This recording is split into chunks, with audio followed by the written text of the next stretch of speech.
नमस्कार बच्चों, आज के इस क्लास में आपका जो हम टॉपिक लेकर के आए हैं वो टॉपिक कारक का उपपद विभक्ति में पंचमी विभक्ति से संबंधित है। इससे पहले हम लोग चतुर्थी विभक्ति तक हम लोग देख चुके थे। आज जो हम लोग उपपद विभक्ति में कारक के अंतर्गत जो देखेंगे वो अपादान कारक और पंचमी विभक्ति से संबंधित जो उपपद विभक्ति है इसके विषय में हम लोग देखेंगे। मुझे उम्मीद है कि आप मेरे सभी वीडियो को बड़ा ही ध्यान से देख रहे होंगे और एक आपसे आग्रह है कि उसे आप सब्सक्राइब करना और शेयर करना नहीं भूलेंगे। अधिक से अधिक आप शेयर करें ताकि उन बच्चों को इस लॉकडाउन में जिन बच्चों को पढ़ाई के प्रति उतनी मटेरियल की उपलब्धता नहीं हो पाती है उन बच्चों को ज़रूर प्राप्त हो सके और उन्हें अधिक से अधिक बच्चों को लाभ मिल सके। चलिए इन्हीं शब्दों के साथ हम लोग आगे बढ़ते हैं इस टॉपिक में जो कारक प्रकरण का आपका चल रहा है।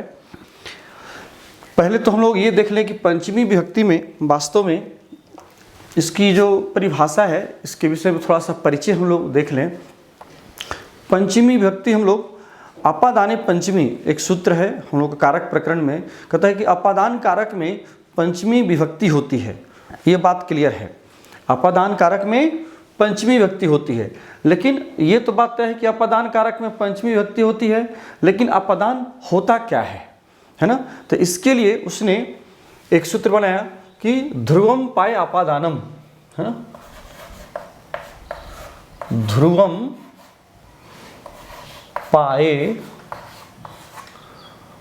अपादानम, ध्रुवम पाए अपादानम, ये सूत्र है। इसमें कहता है कि ध्रुवम, ध्रुवम मतलब होता है जो स्थिर रहने वाला है, ठीक है ना।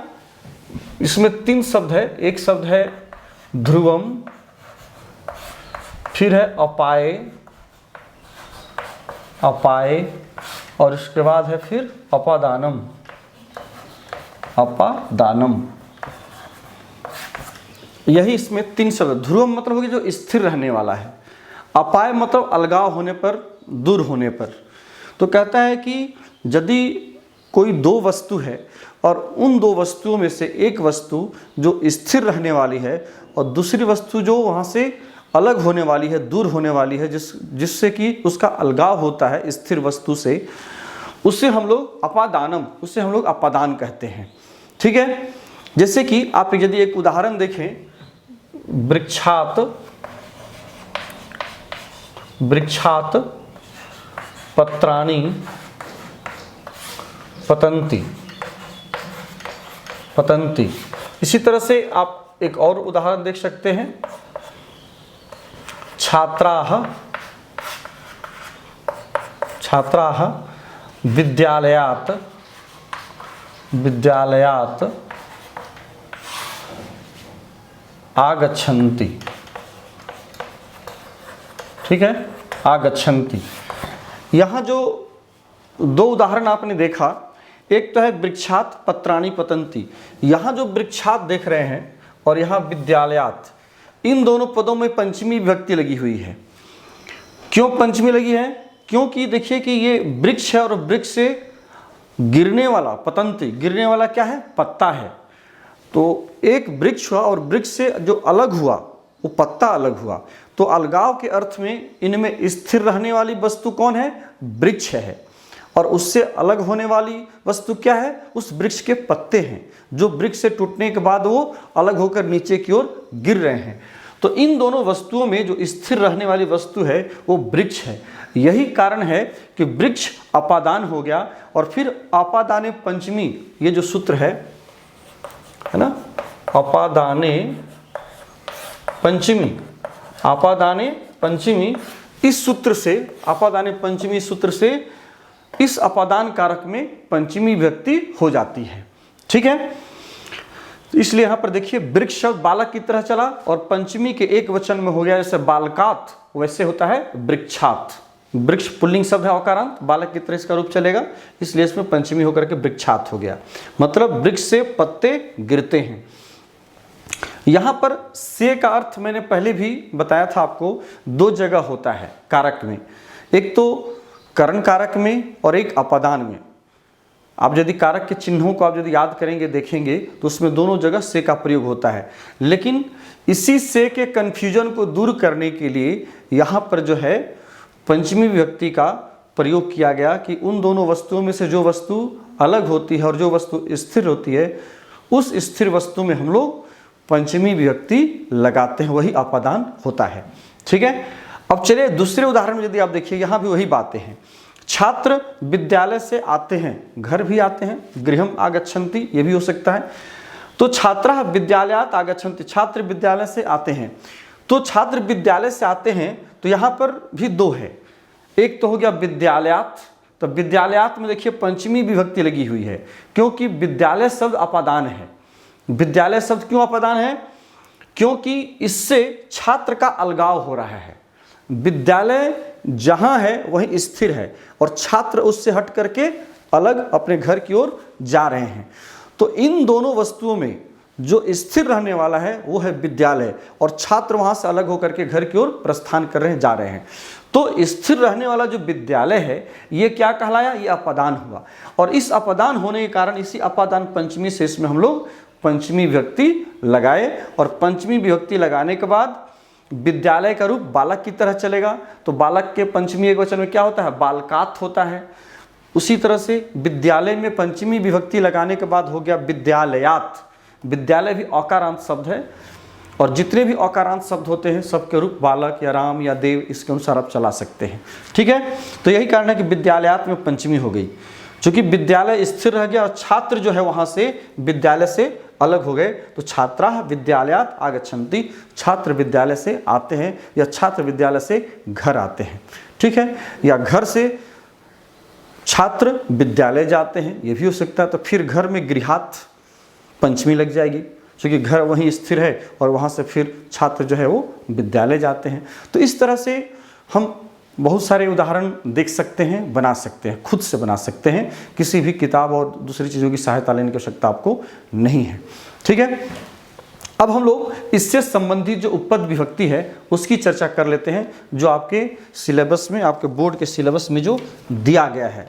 सिलेबस मेरे हाथ में है, मैं इसे लिख दे रहा हूँ ताकि आपको जो है ये सहूलियत हो। तो पंचमी विभक्ति में जो जो पद दिए गए हैं उपपद विभक्ति के वो है विना अथवा रीते। दोनों का अर्थ सेम है। विना मतलब बिना, विदाउट, अथवा रीते मतलब भी बिना होता है। ठीक है, दोनों का एक ही अर्थ है। बही, बही हो गया बाहर। फिर है परह, ठीक है, परह के बाद अनंतरम, अनंतरम, अनंतरम पूर्वः और धातु रूप से आपको दो दिए गए हैं उपपद वाले। भी, भी मतलब होता है डरना, है ना, और एक है त्रा धातु। त्रा मतलब होता है रक्षा करना, रक्षा करना। ठीक है, अनंतरम मतलब होता है पश्चात अथवा बाद में। इस अर्थ में अनंतरम का प्रयोग होता है ना। इसके बाद बही मतलब बाहर, परह मतलब भी बाद में अथवा पश्चात। ठीक है ना, उपरांत, अनंतरम मतलब उपरांत भी कह सकते हैं, बाद में भी कह सकते हैं, उसको उपरांत भी दे सकते हैं, उपरांत। ठीक है, उपरांत का वही अर्थ होता है बाद के अर्थ में। तो ये जो है हमें पंचमी विभक्ति में, ये आपको कारक प्रकरण में ये सभी उपपद हमें पढ़ने हैं। तो बिना अथवा रीते का वही अर्थ हो गया जो बिना का अर्थ है। बही मतलब बाहर, परह मतलब परह, परा अथवा परम, तीनों होता है। ठीक है ना, तो तीनों का अर्थ वही होता है बाद में अथवा पश्चात। अनंतरम भी वही पश्चात के अर्थ में, बाद के अर्थ में अथवा उपरांत। पूर्व मतलब पहले। ठीक है, पूर्व मतलब, पूर्व का अर्थ पहले हो गया। भी मतलब डरना, त्रा मतलब रक्षा करना। ये दोनों को दोनों जो देख रहे हैं धातु रूप है। भित्रार्था नाम भय हेतु, उसी सूत्र से यहाँ पर इन दोनों उपपद विभक्ति के शब्दों को लिया गया है। अब कह रहा है कि जो पंचमी विभक्ति होगी वो पंचमी विभक्ति किन किन शब्दों के योग में होगी, तो इन्हीं सभी शब्दों के योग में होगी। ठीक है ना। ये जो पंचमी विभक्ति देख रहे हैं, ये पंचमी विभक्ति इन्हीं सभी शब्दों के योग में आपको पंचमी विभक्ति होगी। तो कैसे होगी, चलिए एक एक उदाहरण देखते हैं तो और ज़्यादा स्पष्ट हो जाएगा। जैसे कहें कि परिश्रमात, परिश्रमात विना, परिश्रमात विना अथवा रीते, दोनों में से कोई भी एक हो सकता है। इसके लिए दो उदाहरण भी अलग अलग ले सकते हैं, लेकिन एक साथ ही दे देते हैं। दोनों का एक सेम मीनिंग है। तो परिश्रमात विना अथवा रीते विद्या न भवति, है ना, विद्या न भवति। ठीक है। यहां जो देख रहे हैं परिश्रमात में पंचमी विभक्ति लगी हुई है, क्योंकि मूल शब्द परिश्रम है। परिश्रम का रूप बालक की तरह चला और पंचमी के एक वचन में हो गया, जैसे बालकात वैसे हो गया परिश्रमात। और चूंकि इसमें पंचमी क्यों हुई, क्योंकि इस वाक्य में उपपद वाले जो पद आए हैं वो बिना अथवा रीते, इन दोनों में से कोई भी एक रहे। बिना भी हो सकता है अथवा बिना नहीं रह करके रीते भी हो सकता है, अथवा रीते नहीं रह करके बिना भी हो सकता है। कोई भी एक पद रहे तो इसी कारण से बिना अथवा रीते के योग में परिश्रमात पद में पंचमी विभक्ति आपकी लगी है। इसलिए कहा परिश्रम के बिना विद्या नहीं होती है, ये वाक्य का अर्थ है। तो वास्तव में परिश्रम के आगे जो कारक का जो चिन्ह लग रहा है वो कौन सा चिन्ह लग रहा है, के का चिन्ह लग रहा है। परिश्रम के बिना, के, तो नियम के अनुसार यहां पर क्या होना चाहिए था, संबंध कारक, मतलब षष्ठी विभक्ति इसमें लगनी चाहिए थी, का के की के चिन्ह के अर्थ में। वो चिन्ह लगा हुआ है लेकिन इसमें विभक्ति षष्ठी नहीं हुई। क्यों नहीं हुई, क्योंकि यहाँ पर बिना उपपद आया हुआ है। बिना शब्द जो है ये उपपद विभक्ति के शब्द हैं, इसके होने की वजह से अथवा रीते के होने की वजह से परिश्रमात में षष्ठी नहीं होकर के इसमें पंचमी विभक्ति लगी और इसका रूप बालक की तरह चल करके परिश्रमात रूप का निर्माण हुआ, इसमें पंचमी विभक्ति लगने के पश्चात। इसलिए परिश्रमात बिना अथवा रीते विद्या न भवति। इसी तरह से दूसरा उदाहरण आप बही का देख सकते हैं। मैं एक एक उदाहरण सबसे दे रहा हूं ताकि क्लियर रहे। छात्रः गृहात् अथवा विद्यालयात्, विद्यालयात् बहिः, विद्यालयात् बहिः क्रीडति, विद्यालयात् बहिः क्रीडति। यहाँ देखिए, यहाँ भी देखिए विद्यालयात् में पंचमी आ गई। क्यों, क्योंकि यहाँ पर बही उपपद आया है। यहाँ पर जैसे कि बिना है, रीते है, इसी तरह से यहाँ पर बही आ गया है। तो बही उपपद विभक्ति का शब्द है जिसके कारण विद्यालय में पंचमी विभक्ति लग गई। छात्र विद्यालय से बाहर, वैसे भी बही के पहले देखिए तो से का ही चिन्ह प्रयुक्त हो रहा है, लेकिन यह है कि से में कौन सा से, तृतीया का या पंचमी का। तो इसी बात को फाइनल करने के लिए यहाँ पर बही शब्द जो है डिसीजन करता है कि नहीं यहाँ पर पंचमी होनी चाहिए। तो इसलिए है कि छात्र विद्यालयात् बहिः क्रीडति, छात्र जो है विद्यालय से बाहर खेलता है। ठीक है।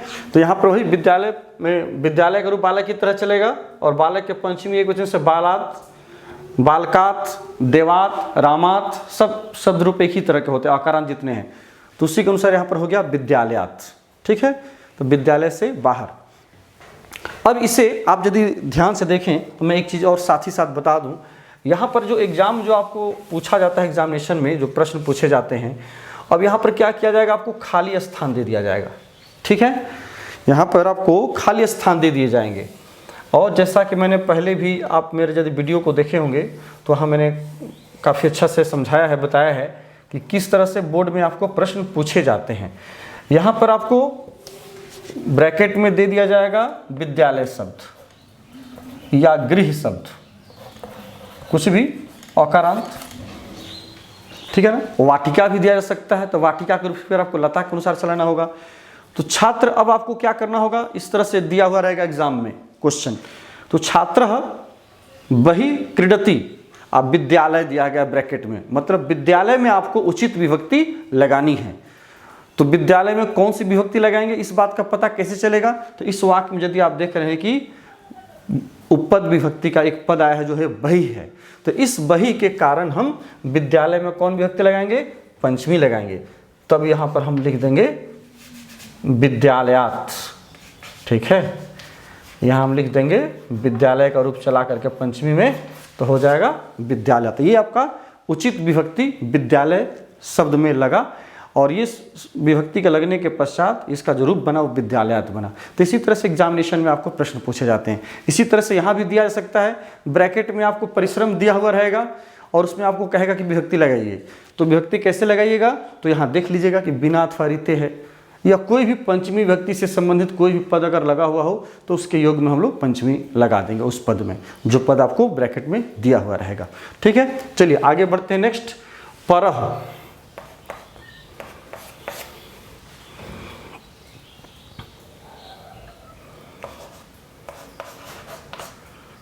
रामात् परः, अथवा अनंतरम भी दे सकते हैं। परः का जो अर्थ है वही अनंतरम का है, परः अथवा अनंतरम।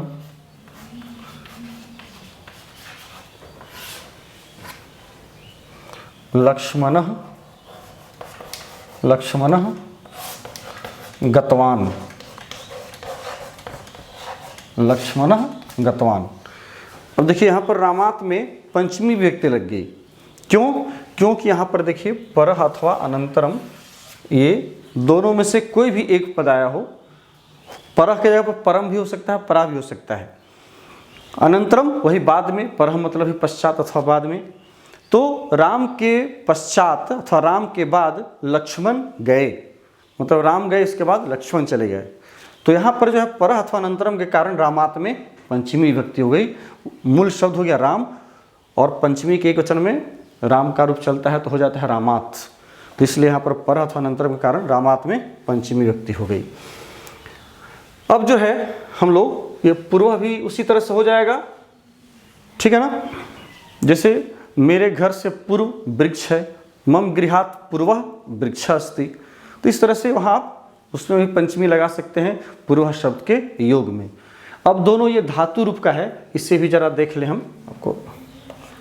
फोर्थ उदाहरण, भी, जैसे बालकः, बालकः सर्पात् बिभेति,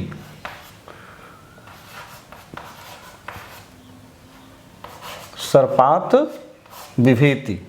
यहाँ देखिए बिभेति जो है वास्तव में भी धातु का रूप है, ठीक है ना। भी मतलब होता है डरना, बिभेति बिभितः बिभ्यति, इसका धातु रूप चलता है भी धातु का। भी मतलब होता है डरना, और जब इसका रूप चलता है तो बिभेति चलता है। प्रथम पुरुष के एक वचन बिभेति हो गया। तो जैसे आपको भी धातु का चला हुआ रूप आप देखें, बिभेति है या बिभ्यति है, बिभ्यसी है, ये सब मिले, तो आप समझ लीजिए कि इसके योग में जो भी पद होगा उसमें आपको पंचमी लगानी है। जैसे डरता है, बालक डरता है, बालकः बिभेति, किससे डर रहा है? तो सर्पात्, सर्प से डर रहा है, सांप से डर रहा है। तो जिससे डरा जाए उसमें पंचमी लगाएंगे। ये भी हो सकता है कि बालकः सिंहात् बिभेति, बालक सिंह से डरता है।